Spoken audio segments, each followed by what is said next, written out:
नमस्कार दोस्तों, स्वागत है आप सभी का आपके यूट्यूब चैनल विजेता टीम में। दोस्तों आज को ना हम लोग क्लास 10th विज्ञान यानी कि साइंस का मोस्ट इंपॉर्टेंट ऑब्जेक्टिव क्वेश्चन देखने वाले। जी हाँ दोस्तों, आज के वीडियो हम लोग क्लास 10th का विज्ञान यानी कि साइंस का मोस्ट इंपॉर्टेंट ऑब्जेक्टिव क्वेश्चन देखने वाले। ठीक है, जो सब क्वेश्चन दोस्तों आप लोग एग्जाम में पूछे जाने का बहुत ज़्यादा चांसेस है, 97-98% आप लोग का एग्जाम में ये सब क्वेश्चन ऑब्जेक्टिव क्वेश्चन पूछा जाएगा ही जाएगा। तो चलिए एक बार करके आपको दिखा देते हैं दोस्तों। तो अगर आप चैनल पर नए हैं दोस्तों तो चैनल को सब्सक्राइब करने के साथ साथ वीडियो को लाइक कर दीजिए, अपने फ्रेंड्स को जोर से जोर शेयर कर दीजिए ताकि वे लोग भी ये सब क्वेश्चन जान जाए। चलिए वीडियो को स्टार्ट करते हैं दोस्तों पहला क्वेश्चन के साथ।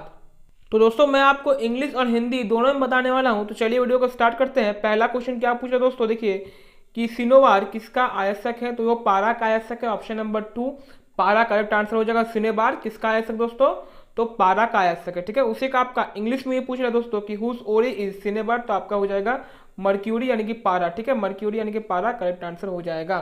दोस्तों दूसरा नंबर क्वेश्चन ये पूछ रहा है कि तांबा और जस्ता के मिश्र धातु को क्या कहते हैं, तो उसको पीतल कहते हैं। ऑप्शन नंबर 1 पीतल करेक्ट आंसर हो जाएगा। तांबा और जस्ता के मिश्र धातु को पीतल कहते हैं। ठीक है, उसी का आपका दोस्तों इंग्लिश में ये पूछ रहा है कि what is the alloy of copper and zinc called, तो आपका हो जाएगा ब्रश यानी कि पीतल। ठीक है, ऑप्शन नंबर 1 करेक्ट आंसर हो जाएगा।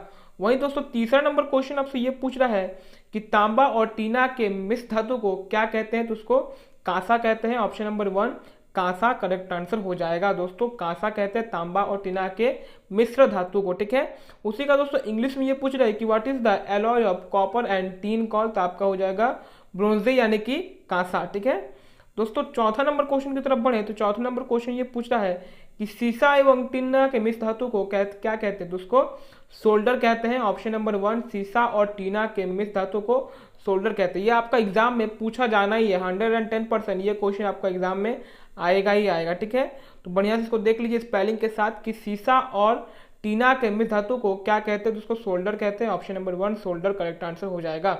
उसी का आपका दोस्तों इंग्लिश में ये पूछ रहा है कि what is the alloy of lead and tin called, तो आपको हो जाएगा ऑप्शन नंबर 1 सोल्डर। ठीक है दोस्तों, पांचवा नंबर क्वेश्चन की तरफ बढ़े तो पांचवा नंबर आपको ये पूछ रहा है कि निम्न में से किसे चाकू से काटा जा सकता है, तो दोस्तों लिथियम को चाकू से काटा जा सकता है, क्योंकि कैल्शियम को काटा नहीं जा सकता दोस्तों, तांबा को भी नहीं काटा जा सकता और लोहा को भी चाकू से काटा नहीं जा सकता, लेकिन लिथियम को चाकू से काटा जा सकता है। उसी का आपको इंग्लिश में ये पूछ रहा है कि which of the following can be cut with a knife, तो आपका हो जाएगा लिथियम। ठीक है, लिथियम को नाइफ से कट लगाया जा सकता है, कैल्शियम को नहीं लगाया जा सकता है, कॉपर को भी नहीं और आयरन को भी नहीं। ठीक है, चलिए दोस्तों क्वेश्चन नंबर 6 की तरफ बढ़ते हैं। तो दोस्तों 6 नंबर क्वेश्चन आपसे ये पूछ रहा है कि कौन सा धातु कमरे के तापमान पर द्रव अवस्था में पाया जाता है, तो हो जाएगा पारा। दोस्तों कमरे के तापमान पर द्रव अवस्था में पाया जाता है। ठीक है, ऑप्शन नंबर 3 पारा करेक्ट आंसर हो जाएगा। उसी का आपको दोस्तों इंग्लिश में ये पूछ रहा है कि which metal is found in the liquid state at room temperature, तो आपका हो जाएगा ऑप्शन नंबर 3 मर्क्यूरी। ठीक है, option number 3 mercury correct answer हो जाएगा।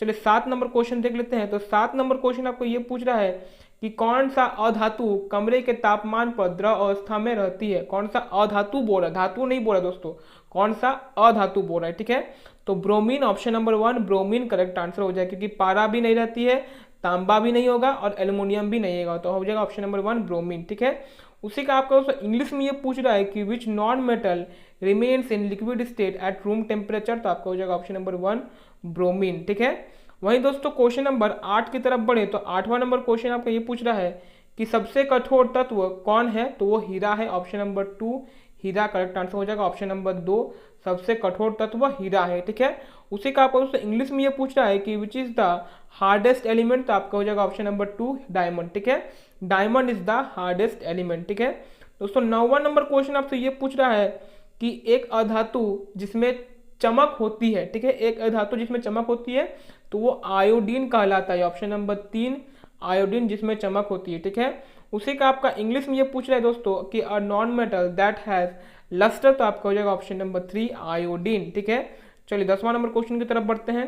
दोस्तों 10वां नंबर क्वेश्चन ये पूछ रहा है कि कौन सा अधातु है जो विद्युत का सुचालक होता है। ठीक है, जो विद्युत का सुचालक होता है तो वो ग्रेफाइट है। Option number 1 graphite correct answer हो जाएगा दोस्तों, ग्रेफाइट विद्युत का सुचालक होता है और ये अधातु है, धातु नहीं है। ठीक है, उसी का दोस्तों इंग्लिश में ये पूछ रहा है कि which is the metal is a good conductor of electricity, यहाँ पर नॉन मेटल होना चाहिए क्योंकि अधातु है, ठीक है। तो चलिए मिस प्रिंट हो गया है, कोई दिक्कत नहीं, नॉन मेटल होना चाहिए, ठीक है। तो यहाँ पर होगा आपका ऑप्शन नंबर 1 ग्रेफाइट, ठीक है।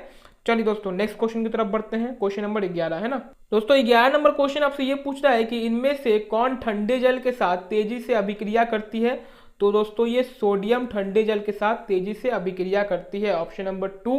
Option number 2 sodium correct answer हो जाएगा, क्योंकि कार्बन भी ठंडे जल के साथ तेजी से अभिक्रिया नहीं करती है और मैग्नीशियम भी नहीं करती है और सल्फेट भी नहीं करती है, ठीक है। तो आपका हो जाएगा ऑप्शन नंबर 2 सोडियम, ठीक है। Option number 2 sodium correct answer हो जाएगा।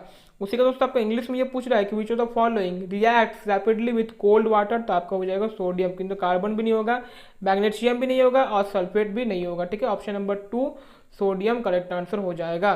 दोस्तों 12वां नंबर क्वेश्चन आपसे ये पूछ रहा है कि लोहा पर जिंक की परत चढ़ाने की विधि को क्या कहते हैं, ठीक है।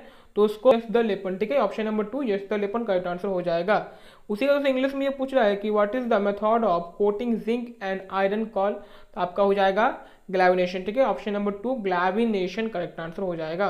दोस्तों 13 नंबर क्वेश्चन ये पूछ रहा है कि कौन सा धातु हथेली पर रखने से पिघलने लगती है। तो वो हो जाएगा दोस्तों कि गैलीलियम, ठीक है। ऑप्शन नंबर 4 गैलीलियम करेक्ट आंसर हो जाएगा, गैलीलियम, ठीक है। उसी का आपका इंग्लिश में ये पूछ रहा है कि which metal starts melting with when kept on the palm, ठीक है। तो आपको हो जाएगा ऑप्शन नंबर 4 गैलीलियम, ठीक है। चलिए 14 नंबर क्वेश्चन की तरफ बढ़ते हैं। 14 नंबर क्वेश्चन ये पूछ रहा है कि सर्वाधिक तन्य धातु है। तो सोना है, ऑप्शन नंबर 1 सोना करेक्ट आंसर हो जाएगा। सर्वाधिक तन्य धातु कौन सा है, सोना है, ठीक है। उसी का आपका इंग्लिश में ये पूछ रहा है कि which is the most ductile metal. तो आपका हो जाएगा गोल्ड, ठीक है। दोस्तों 15 नंबर आज का लास्ट क्वेश्चन की तरफ बढ़ते हैं। तो 15 नंबर आपसे ये पूछ रहा है कि निम्नलिखित में से किस धातु को केरोसिन में डुबा कर रखा जाता है। तो वो हो जाएगा सोडियम को केरोसिन में डुबा कर रखा जाता है, ठीक है। सोडियम को केरोसिन में डुबा के रखा जाता है, ठीक है। उसी का आपका इंग्लिश में ये पूछ रहा है कि which of the following metal is kept immersed in the kerosene. तो आपका हो जाएगा ऑप्शन नंबर 2 सोडियम, ठीक है। दोस्तों आज के वीडियो में आपको मैंने टॉप 15 क्वेश्चन बताए। कमेंट बॉक्स में पार्ट 2 के लिए जरूर से जरूर कमेंट कर दीजिएगा, ताकि मैं और टॉप 15 क्वेश्चन आपको बता दूं और 30 क्वेश्चन का ये पूरा आंकड़ा आपका कंप्लीट हो जाए, ठीक है। तो कमेंट बॉक्स में पार्ट 2 के लिए जरूर से जरूर कमेंट कीजिएगा। अगर आप चैनल पर नए हैं दोस्तों तो क्या कर रहे हैं यार, चैनल को सब्सक्राइब कर दीजिए, लाइक कर लीजिए, अपने फ्रेंड्स को जरूर से जरूर शेयर कर दीजिए। मिलते हैं आपसे किसी नेक्स्ट वीडियो, तब तक के लिए बाय बाय, टाटा, जय हिंद, जय भारत।